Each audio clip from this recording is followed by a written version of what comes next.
Assalamualaikum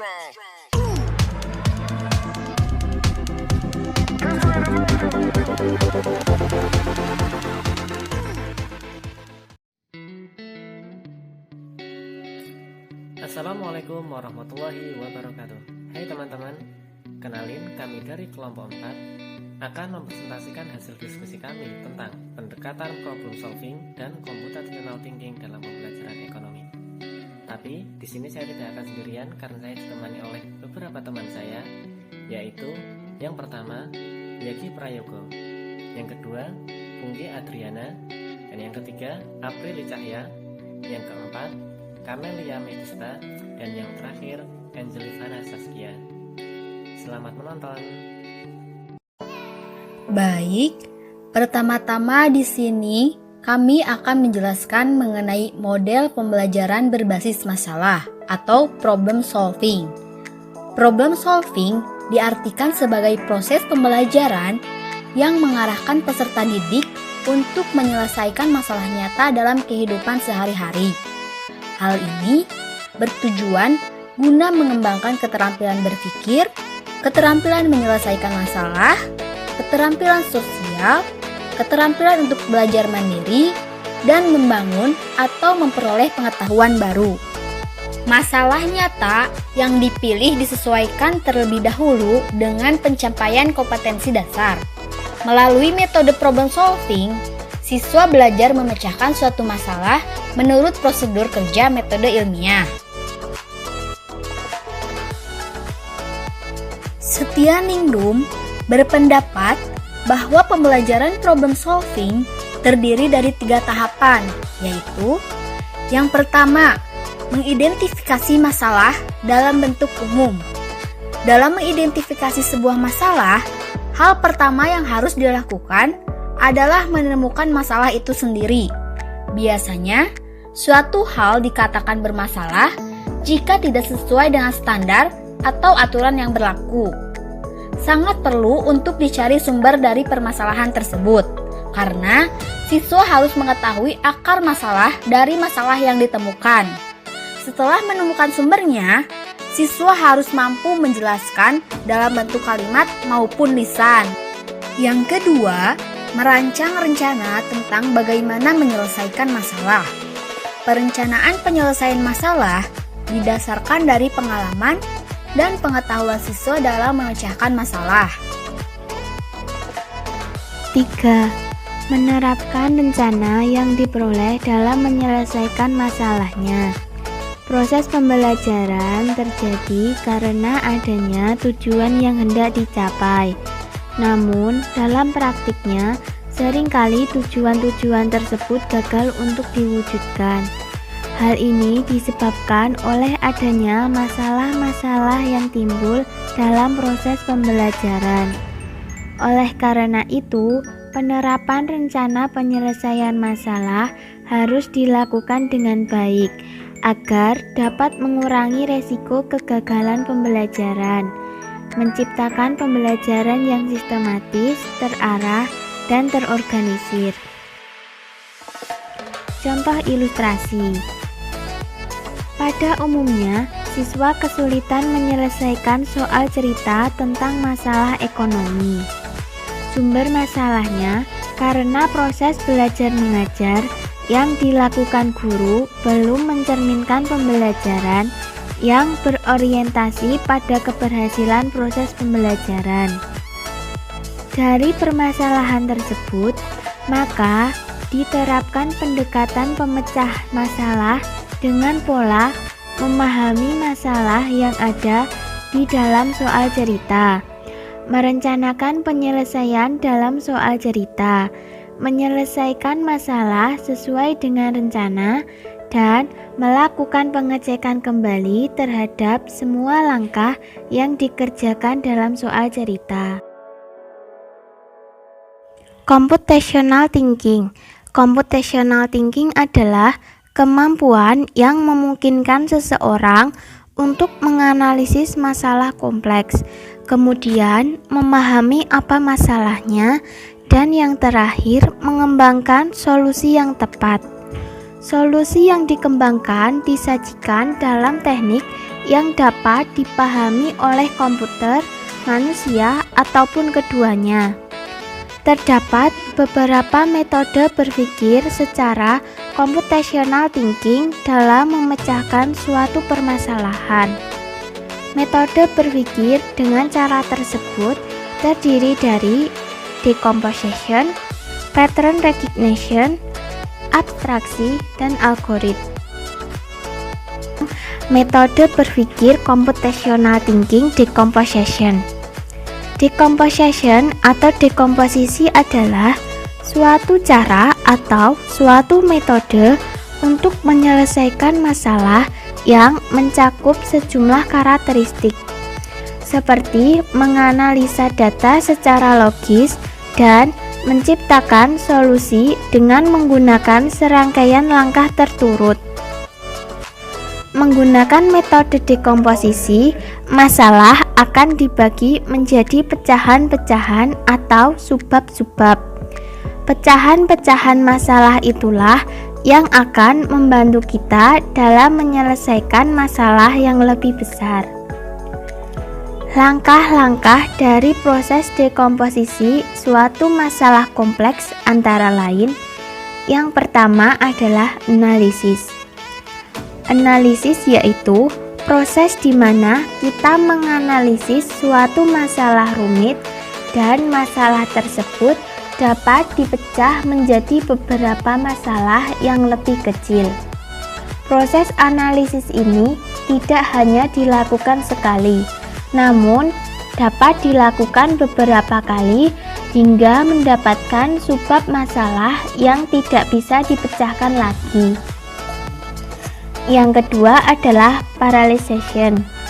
Setelah masalah dipecah, masalah akan dikelompokkan sesuai dengan penyelesaian masalah yang memiliki cara yang sama, sehingga dapat mempersingkat waktu dalam hal mencari penyelesaian masalah tersebut. Yang ketiga yaitu sintesis. Setelah masalah dipecah dan dikelompokkan sesuai dengan penyelesaian masalah yang memiliki cara yang sama, masalah kemudian digabungkan kembali menjadi masalah yang utuh.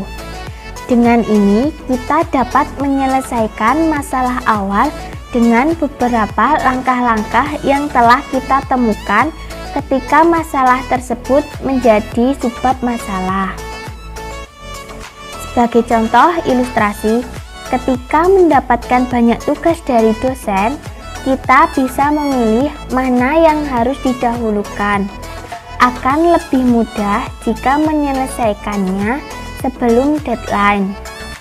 Jika tugas yang pertama sudah selesai, maka dilanjutkan dengan mengerjakan tugas berikutnya. Ilustrasi lain, ketika kelompok mahasiswa hendak melakukan penelitian dan kerja lapangan, mereka harus mempersiapkan langkah-langkah dan memperhatikan masalah kecil seperti keadaan cuaca, surat izin, anggota, buku panduan, dan sumber daya. Oke, selanjutnya kita akan membahas pattern recognition. Apa itu pattern recognition? Nah, pattern recognition adalah kemampuan untuk melihat persamaan atau perbedaan secara umum yang akan membantu kita membuat prediksi atau menuntun kita melakukan cara pintas dalam suatu permasalahan. Nah, ini termasuk salah satu dari computational thinking gitu. Nah, oke, kita lanjut. Nah, berikut contoh pemikiran pattern recognition yang sederhana gitu. Pertama, nah ini dari gambar ini bisa dibayangkan dulu kan teman-teman, ini kebayang ini gambar apa gitu. Oke, tak tunggu gitu ya. Dalam hitungan 5, 4, 3, 2, 1. Oke, teman-teman semuanya tahu bahwa ini sebenarnya gambar anjing. Kenapa bisa seperti itu? Oke, secara sederhananya walaupun ini gambar cuma seperti bayangan dan ada gambar aslinya juga gitu, tapi karena kita sudah mengetahui karakteristik secara umum mengenai anjing yang mulutnya agak condong ke depan, terus yang telinganya agak di ujungnya agak runcing, terus bentuk posturnya yang seperti hewan pada umumnya gitu. Tapi kita udah tahu bahwa anjing itu memiliki karakteristik umum itu seperti itu. Nah, terus selanjutnya dari bayangan ini teman-teman juga pasti udah tahu ini gambar apa. Oke, tanpa dihitung ya, ini teman-teman pasti udah tahu bahwa ini sebenarnya gambar kucing. Oke, kenapa bisa tahu seperti itu? Ya seperti tadi gitu, karena udah mengetahui karakteristik umum. Nah, jika dibandingin dari gambar dua ini, ada gambar kucing dan gambar anjing yang dilihat yang warna hitam aja, karena itu sebagai bayangan atau basicnya gitu. Nah, kita bisa melihat bahwa sebenarnya jika secara gambar ini cuma gambar warna hitam, kita nggak tahu apa namanya. Sebenarnya ini gambar apa sih sebenarnya, tapi karena kita udah tahu karakteristik secara umum, ya yang belah kanan ini ya gambar kucing, terus yang belah kiri ini gambar anjing. Oke, nah itu kan bisa dilihat karakteristik umumnya pasti ada perbedaan gitu. Yang pertama mungkin dari teman-teman bedanya di mana nih, nanti kalau dicari teman-teman pasti juga udah tahu gitu kan. Tapi dari pertama, nah ini mungkin yang langsung kelihatan beda di bagian mulut gitu. Bagian mulut kalau anjing cenderung ke depan, kalau kucing cenderung ke belakang gitu, maksudnya cenderung enggak semaju anjing gitu. Nah mungkin itu bisa dijadiin ya perbedaan gitu. Nah, terus dari gambar ini atau dari ilustrasi ini teman-teman pastinya udah tahu apa itu pattern recognition. Nah, pattern recognition itu seperti tadi pada yang awal tadi, yaitu mengetahui karakteristik umum atau karakteristik secara umum, persamaan maupun perbedaan mengenai ya suatu permasalahan. Nah, ini contoh sederhananya pada kucing, biar teman-teman bisa langsung paham gitu. Oke, mungkin bisa tak lanjut ya dari teman-teman, nanti bisa kalau ada pertanyaan atau bingung bisa ditanyakan di kolom komentar. Oke, selanjutnya pentingnya cara berpikir pattern recognition pada siswa. Oke, yang pertama efisien gitu. Oke, jika kita tidak tahu karakteristik kucing tadi, ketika melihat gambar tadi, apakah teman-teman kebayang bahwa itu sebenarnya kucing gitu?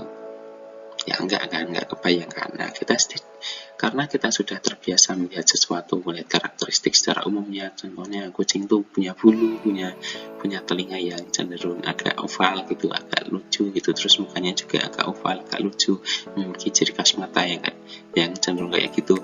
Nah, ketika itu kita di hadapan suatu gambar kucing yang gambarnya itu sebenarnya ya tidak menampilkan ciri-ciri bahwa kucing itu bentuknya kucing oranye atau kucing belang warna hitam atau warna apa, tapi kita tahu bahwa itu sebenarnya bentuk dari kucing gitu ya teman-teman. Oke, terus selanjutnya meningkatkan daya ingat. Oke, karena kita terbiasa melihat seperti itu, nanti ya kita akan ingat gitu.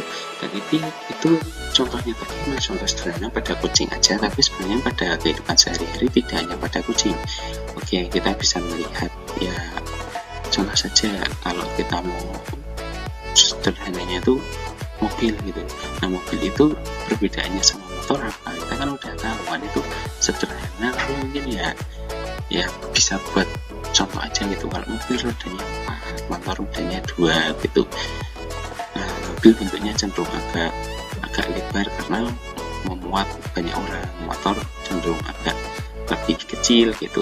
Nah, itu kan kita udah tahu kan. Oke, terus selanjutnya nih, meningkatkan kepercayaan diri. Kenapa kok bisa juga meningkatkan kepercayaan diri? Oke, nah dari teman-teman nih, kalau disuruh tebak-tebak gambar gitu, atau nanti ada permasalahan lain kan, nah solusinya tuh udah tahu gitu, ini gambar apa? Nah, karena tadi udah tahu karakteristik kucing, ya tentunya gambar kucing itu akan lebih percaya diri. Kenapa kok percaya diri? Ya karena udah tahu gitu. Oke, aplikasi pattern recognition dalam pembelajaran ekonomi. Oke, yang pertama nih, kita kenapa langsung muncul banyak ini apa nih? Nah, itu mungkin teman-teman agak bingung gitu ya. Nah, yang dimaksud di sini adalah memahami materi itu. Nah, ketika kita melihat data-data yang disusun, yang per periode, yang ada akunnya gitu, ada kode-kode tiap akunnya gitu, itu biasanya pelajaran apa? Nah, kan teman-teman langsung jawab nih, akuntansi gitu. Oke, terus tadinya membahas ekonomi yang tentunya tidak secara garis besar, tapi secara garis kecil gitu, seperti membahas UMKM, koperasi dan lain-lain. Itu apa itu kan langsung kayak mikro gitu. Nah itu dari aplikasinya seperti itu. Jadi kita akan lebih cenderung lebih hafal atau lebih paham mengenai beberapa materi gitu. Juga pada di sini saya contohkan ada akuntansi, mikro, administrasi, matematika, ekonomi, statistika, manajemen, makro, dan ekonomi Islam. Nah itu setiap pelajaran atau mata kuliah itu memiliki karakteristik sendiri-sendiri, nah atau pola-pola sendiri gitu. Nah teman-teman bisa bayangin lah aplikasinya itu seperti apa. Nah, kita udah tahu ibaratnya kalau kita dikasih soal ini soal apa ya teman-teman. Nah teman-teman mungkin soalnya bisa langsung dilihat, nah langsung paham gitu. Ilmu yang mempelajari tata kelola perkantoran, nah itu apa, mungkin langsung kan teman-teman jawab administrasi perkantoran. Nah seperti itu. Oke, jadi aplikasinya sederhananya seperti itu ya teman-teman. Tapi sebagai siswa karena mungkin ini diajari dari kecil ya udah terbiasa dari kecil, nanti aplikasinya ya akan lain-lain gitu. Oke. Terus selanjutnya abstraksi. Abstraksi itu apa sih? Abstraksi itu proses penyaringan atau pengabaikan atau memfilter karakteristik pola yang tidak kita butuhkan untuk berkonsentrasi pada hal-hal yang akan dilakukan. Oke, ini teman-teman pasti bingung nih apa nih. Ini juga salah satu dari computational thinking gitu. Oke, selanjutnya contoh pemikiran abstraksi. Nah, ini proses pemikirannya adalah atau nama proses pemikiran abstraksi itu namanya modeling. Nah, ini ada tahapan dari modeling. Nah, ini kok ada banyak nih, tapi teman-teman pasti udah terbiasa lah modeling itu. Nah, ini langsung ke contoh. Kalau kita disuruh gambar kucing nih, kalau tadi kan nebak kucing di pattern recognition, kalau ini contoh gambar, biar agak beda dikit walaupun subjeknya sama-sama kucing gitu, objeknya sama-sama kucing. Nah, ini kalau kita mau gambar kucing, kita kan tahu gitu kan karakteristik kucing itu ya memiliki tangan, memiliki kaki, terus ya ukurannya segitu segini, terus ya intinya kucing itu bentuknya gimana, karakteristik umum kita udah tahu lah ya, yang membedakan dengan hewan lain gitu intinya. Terus karakteristik spesifik di kucing nih, contohnya kucing ini suka suka sama ikan gitu kan, terus suka yang amis-amis, terus biasanya meow gitu kan, mengi atau apa namanya itu. Nah terus karakteristik relevan. Nah kalau kita mau gambar kucing ya kita harus tahu kan, maksudnya kucing itu memiliki kaki, memiliki mata, nah itu kan kita harus gambarnya tuh tahu gitu. Nah terus tidak relevan tapi bisa disaring. Nah kita kan udah tahu ada ada istilahnya tuh mata, telinga dan lain-lain dari kucing gitu kan. Nah tapi ukurannya itu kita nggak harus tahu gitu kan, nggak harus penting gitu kan. Warnanya juga kita nggak harus memikirkan gitu kan. Warna dari kucing itu nggak harus memikirkan, jadi tidak relevan tapi bisa disaring. Soalnya gambar kucing ya sebatas gambar kucing, yang kategori minimalnya loh, bukan yang persis kucing banget itu bukan, tapi itu gambar itu udah mewakili kucing gitu. Terus spesifik bisa disaring ya, kita tahu kucing itu suka amis gitu kan, terus suka ngeong-ngeong ya, kita nggak harus gambar terus ada dikasih keterangan kucing suka amis-amis gitu kan, enggak kan, lama kan, jadi langsung gambar kucingnya gitu. Terus selanjutnya ada denah nih. Nah kalau kita mungkin mau memberitahu teman gitu kan, nah karakteristik umum dari denah tuh ya kita tahu ada banyak jalan gitu kan, ada banyak keterangan, tapi kalau kita ngasih keterangan ya yang dilewati aja gitu kan. Nah spesifiknya ya lewat jalan tertentu. Terus karakteristik relevannya ada banyak jalan di situ gitu kan, sama kayak karakteristik umumnya tadi. Terus tidak relevan tapi bisa disaring. Nah kalau kita ngasih tahu teman ya kita ngasih tahu ya jalannya yang tercepat aja, yang tidak cepat itu yang tidak relevan gitu, tapi bisa disaring. Kita nggak harus gambar kan, contohnya mungkin kalau dari Jogja mau ke Kulon Progo ya bisa aja muter dari ke utara lewat Magelang terus Purworejo terus balik ke Kulon Progo, itu bisa, tapi tidak relevan lah. Maksudnya kalau kita ngasih rute kayak gitu padahal lewat jalan saja udah lebih enak gitu. Terus spesifik bisa disaring. Oke, kita tahu kalau ke Kulon Progo ya ada istilahnya kayak mau pakai kereta bisa, pakai mobil bisa gitu kan. Tapi itu ya kita nggak harus nyebutin juga lah, kamu saranku enak pakai mobil aja gitu biar ya nggak hujanan gitu kan, nggak harus disebutin juga kan. Nah itu. Terus selanjutnya nih kalau kita mau gambar motor nih, Nah ini contoh aja gambar motornya ya yang gak bagus biar keinget gitulah. Nah kalau mau gambar motor kan intinya kita tahu karakteristik umumnya, roda 2, ada knalpotnya, ada stangnya gitu, ada spionnya gitu, ada lampunya gitu. Nah terus karakteristik spesifiknya kan ya malah kesebutin tadi semua di karakteristik umum. Karakteristik spesifiknya kan ya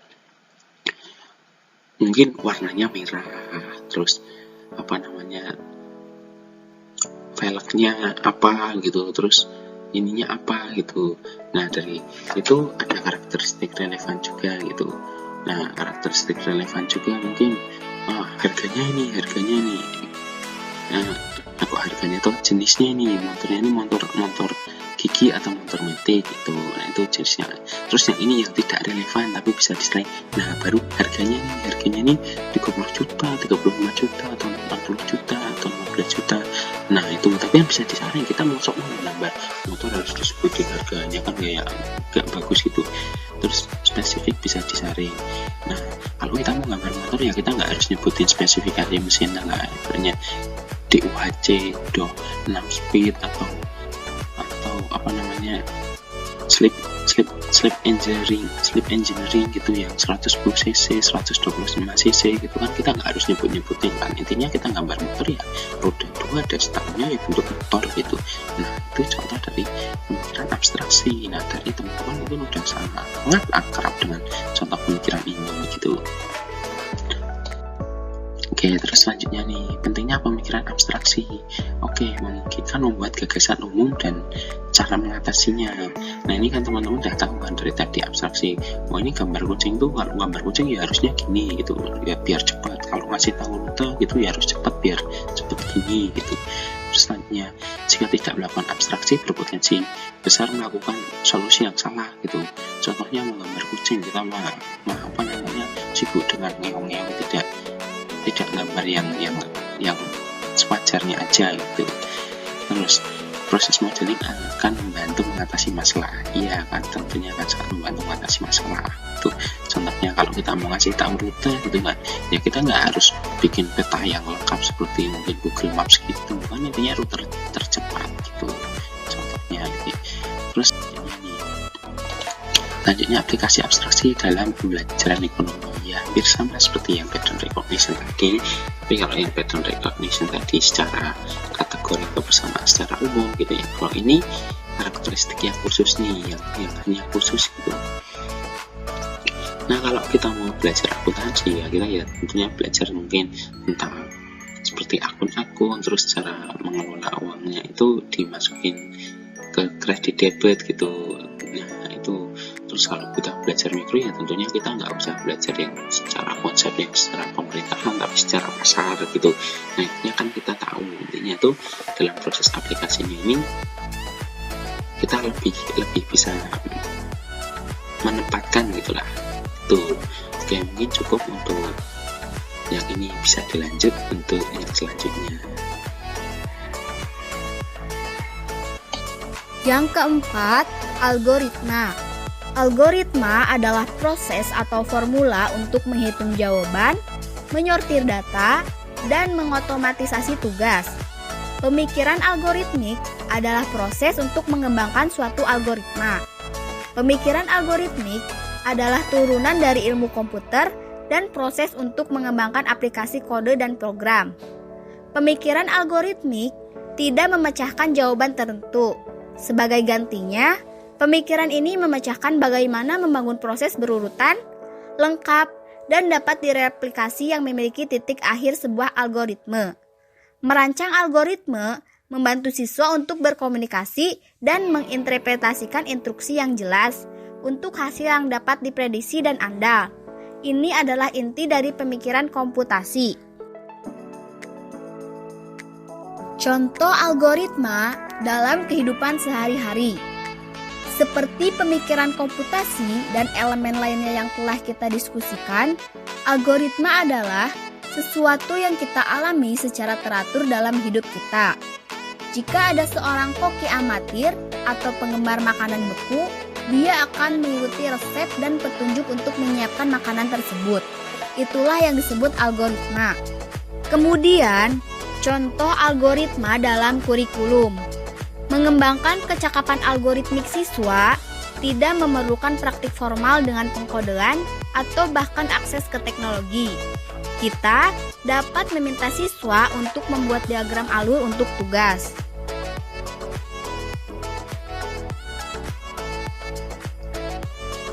Baik, sekian dulu video dari kami. Apabila banyak kesalahan, kami mohon maaf. Terima kasih atas perhatiannya. Billahi taufiq wal hidayah. Wassalamualaikum warahmatullahi wabarakatuh. Sampai jumpa di video berikutnya. Bye-bye.